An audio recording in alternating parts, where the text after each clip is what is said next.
Mamutak berriz ere ikusiko ote ditugu tundra siberiarrean. Kolosal izeneko enpresak helburu horixe du. Mamutaren eta elefante asiarraren arteko hibrido bat sortzea. Behin berpiztuta, berauek Siberian askatzea da asmoa. Horrek munduan berebiziko eragina izan lezake, esan du George Church Harvardeko medikuntza fakultateko kideak.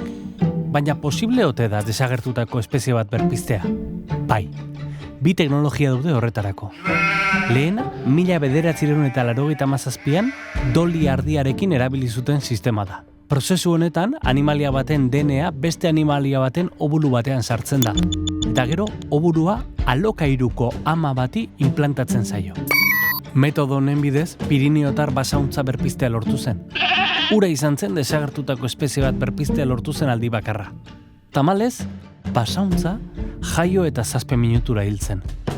Bigarren metodoa, CRISPS geneen ediziorako teknologian oinarritzen da.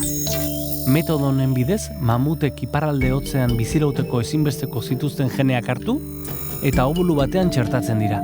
Gero, elefante asiar batean inkubatzeko. Eta hortik, boom! Mamutaren eta elefantearen arteko hibrido bat jaioko litzateke. Ez dakigu salbazioa ote den, baina galdera burura datorkigu etengabe.